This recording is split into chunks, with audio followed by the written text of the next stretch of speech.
नमस्ते दोस्तों, एक बार फिर से आपका स्वागत है थ्री सॉल्यूशंस के यूट्यूब चैनल्स और जिसमें अभी सेकंड एपिसोड के अंदर मैं ले रहा हूं मेंटेनेंस ऑफ अर्थिंग्स। दोस्तों, पिछले एपिसोड में मैंने कवर किया था जस्ट अबाउट अर्थिंग के बारे में कि अर्थिंग क्या होती है, लेकिन अर्थिंग के साथ में एक सेकंड क्वेश्चन तुरंत आता है, व्हाट इज गुड अर्थिंग। तो गुड अर्थिंग के लिए जब हम लेते हैं तो बहुत इंपॉर्टेंट बात जो ध्यान में रखने की होती है कि उसकी मेंटेनेबिलिटी अच्छी होनी चाहिए।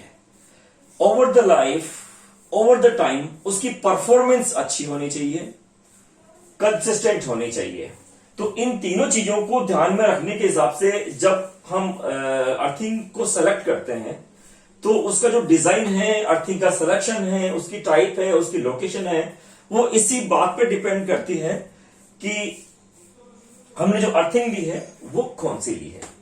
आई मीन अर्थिंग का सिलेक्शन अपने आप के अंदर मेंटेनेंस पे बहुत ज्यादा डिपेंड करता है। हमने जो अर्थिंग ली होती है that can be plate type, और प्लेट टाइप की अर्थिंग आज से कुछ सालों पहले तक बहुत ज्यादा कॉमन थी और घरों में, इंडस्ट्रीज में हर जगह प्लेट टाइप की अर्थिंग्स थी। लेकिन प्लेट टाइप की अर्थिंग्स के अंदर सबसे जो बड़ा इश्यू है उसकी कंसिस्टेंसी का और उसकी ओवर मेंटेनेंस का। उसको बहुत ज्यादा मेंटेनेंस करना पड़ता है, तो उस कारण से प्लेट टाइप अर्थिंग्स के अंदर करंटली इश्यूज हैं। और इस पर डिफरेंट स्टैंडर्ड्स ये माना जाता है कि प्लेट टाइप की अर्थिंग्स पाइप टाइप की अर्थिंग्स की अपेक्षा कम एफिशिएंट होती है। तो पाइप टाइप की अर्थिंग्स कंपेरेटिवली ज्यादा चलन में रहती है। और आजकल पाइप टाइप की अर्थिंग्स के अंदर एक और कॉन्सेप्ट है जिसके अंदर हम जो पाइप टाइप की अर्थिंग्स को एक डिग्ड होल जो होता है, एक ऑगर्ड होल होता है, उसके अंदर डाल के उसके सराउंडिंग के अंदर हाई कंडक्टिविटी का एक कंपाउंड डाल देते हैं और इससे इसकी अर्थिंग में फर्दर परफॉर्मेंस में इजाफा होता है। और तीसरी तरह की अर्थिंग्स जो नॉर्मली यूज लेते हैं मैश अर्थिंग होती है। और मैश अर्थिंग जो सबस्टेशंस हैं उसके ऊपर बहुत ज्यादा इंपॉर्टेंट होती है, जहां पे बहुत हाई फॉल्ट करंट होता है।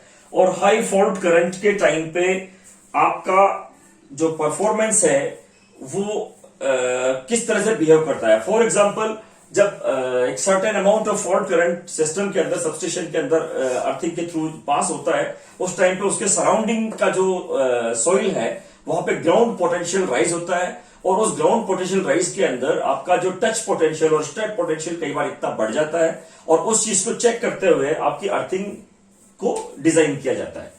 तो जो अर्थिंग की डिजाइन है वो भी कहीं ना कहीं हमारी जो रिक्वायरमेंट्स है उसको मैच करती हुई होनी चाहिए। और जो दूसरी इंपॉर्टेंट बात है, आपका रेजिडेंशियल, इंस्टीट्यूशनल, इंडस्ट्रीज जहां पे आप अर्थिंग को यूज कर रहे हैं वहां पर भी आपकी अर्थिंग की टाइप्स, सिलेक्शन, लोकेशन बहुत ज्यादा इंपॉर्टेंट कर जाती है। दोस्तों, अब हम अर्थिंग की अगर मेंटेनेंस की बात करें तो सबसे पहले तो यह समझे कि अर्थिंग की मेंटेनेंस क्या हो सकती है।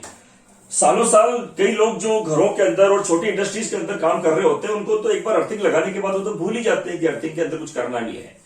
और जो इंडस्ट्रीज वाले हैं वो पुराने नमक कोयले की अर्थिंग के अंदर पानी डाल डाल के और अपना काफी ज्यादा उनका काम बढ़ जाता है। और वो हर 7 दिन के अंदर, कुछ दिनों के अंदर उसके अंदर पानी डालते रहते हैं। और पानी डालने के बाद भी कई बार उसकी परफॉर्मेंस, क्योंकि इलेक्ट्रोलाइट केवल पानी का ही रह जाता है, उसमें साल्ट लीच आउट हो चुका होता है और कोरोड हो जाता है, तो दूसरी समस्याएं होती है। तो ऐसी परिस्थितियों के अंदर जो डिफरेंट तरह के कंज्यूमर्स होते हैं उनकी डिफरेंट मेंटेनेंस एक्सपेक्टेशंस होती है। तो जो घरों के अंदर और छोटी इंडस्ट्रीज के अंदर कई बार कम मेंटेनेंस और नहीं मेंटेनेंस के बावजूद भी वो लोग सर्वाइव करते रहते हैं। और कभी डैमेज होता है तो वो उसको कॉप कर जाते हैं। उनको ऐसा लगता है कि मैं इसका जो नुकसान होगा उसको भुगत लूंगा।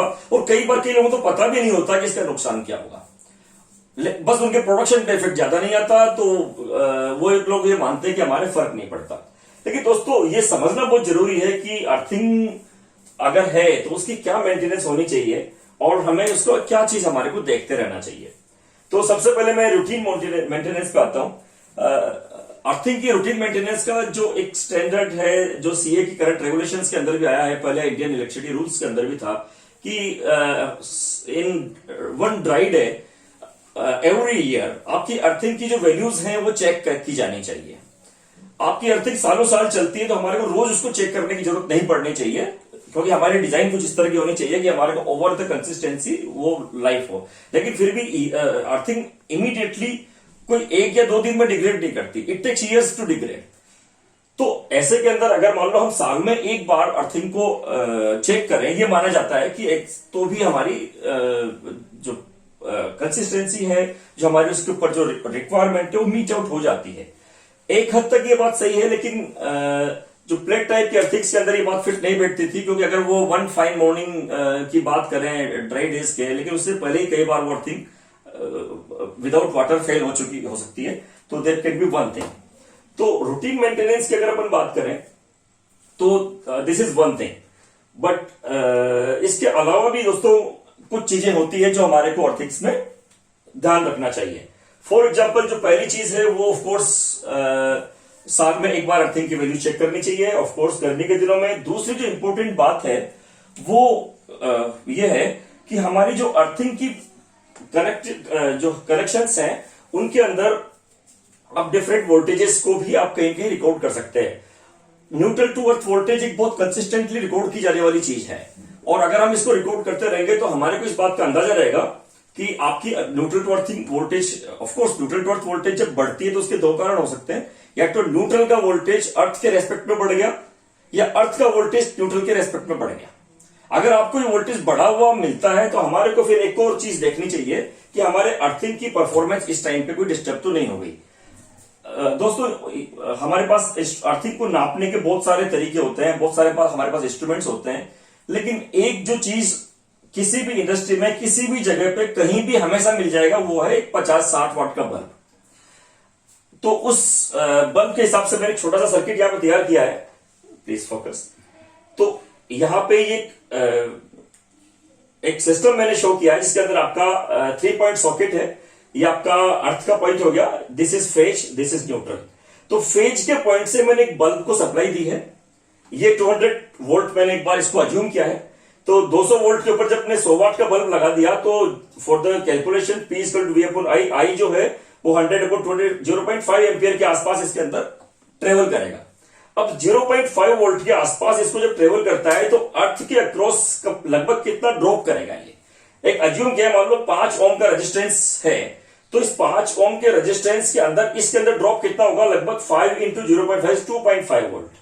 How can we check if it is 2.5 और नॉट? ये 2.5 है कि नहीं, कैसे मालूम चलेगा? बड़ा सिंपल है, आप बल्ब का जो आउटलेट है, रिटर्न वायर है जो अर्थ को जा रहा है या सीधे अर्थ के ऊपर, एक वोल्ट मीटर का एक कॉर्ड इस तरफ लीजिएगा जो आपका टेस्ट के लिए है, जो बल्ब से रिटर्न वायर जा रहा है, और दूसरा कोई इंडिपेंडेंट अर्थ जो अभी किसी भी दूसरी चीज से नहीं जुड़ा हुआ है और वो सरफेस से थोड़ा सा नीचे गया हुआ है। अगर हम सरफेस पे लेंगे तो प्रॉब्लम हो सकती है, तो अगर इंडिपेंडेंट अर्थ हमारे को मिल जाए तो उसके विद रेस्पेक्ट में आप ये चेक कीजिएगा कि इन दोनों वोल्टेज कितनी आ रही है। अगर ये 2.5 है तो that means the earth resistance is still 5 ohms and it can be very easily seen and verified. और नॉर्मली इलेक्ट्रिशियंस को मैं यही रिकमेंड करता हूं कि आप इस तरीके से आराम से चेक कीजिएगा। आप 60 वाट के बल्ब के ऊपर उसके वोल्टेज को रिकॉर्ड कर लीजिएगा, आज 2 वोल्ट आ रही है, आज 2.5 वोल्ट आ रही है, आज 1.8 वोल्ट आ रही है, it will be directly corresponding to the resistance of the earthing. दोस्तों, कई बार मैं एक और चीज रिकमेंड करता हूं, फॉर एग्जाम्पल रूटीन मेंटेनेंस के लिए तो हम लोगों के लिए सफिशिएंट है कि हम लोग अच्छा, रूटीन मेंटेनेंस के अंदर अगर मान लो डाटा सेंटर है या सीमेंट इंडस्ट्रीज है तो आपकी जो एक्सपेक्टेशन है वो थोड़ी सी और बढ़ जाएंगी, क्योंकि अगर कभी डैमेज हुआ तो डैमेज की कॉस्ट है वो बहुत ज्यादा हो जाती है। तो ऐसा टाइम पे आई विल आल्सो रिकमेंड कि इसको जाके और फिर में नापने के बजाय इन दोनों पॉइंट्स को किसी वोल्ट मीटर के अक्रॉस डायरेक्टली ले जाएं और हम उसको लाइव चेक कर सके। हम किसी कंट्रोल रूम में या हमारे किसी रिकॉर्डर पे या इंडिकेटर पे हम रेगुलरली जाके और उसको देख सकते हैं। हमारे को जाके इंस्ट्रूमेंट्स लगाने की जरूरत नहीं पड़े, हम इस कंडीशन को सीधे जाके मेजर कर लें। We can record daily basis पे, वीकली बेसिस पे, मंथली बेसिस पे हम उसको रिकॉर्ड कर लें कि हमारा दोनों जो इंडिपेंडेंट अर्थ जो है उसके और आपका return wire of the 100 what bulb है उन दोनों के बीच में वोल्टेज डिफरेंस क्या चल रहा है। तो डाटा सेंटर्स में पर्टिकुलरली और थर्मल पावर स्टेशन और सीमेंट इंडस्ट्रीज जहां पर पीएलसी ड्राइव्स बहुत ज्यादा होते हैं, वहां पर मैं स्पेशली रिकमेंड करता हूं कि इस तरीके से हम अपने सिस्टम के अंदर इस पोटेंशियल को स्पेशली मेजर करना। This can also be seen as conditional monitoring. Conditional monitoring का मतलब यही है कि आप अगर मान लो टाइमली इसको देखते जाएंगे तो हमें अर्थिंग के अंदर कोई बदलाव तो नहीं करना है, इंप्रोवाइज तो नहीं करना है। That can be seen and that can be improvised.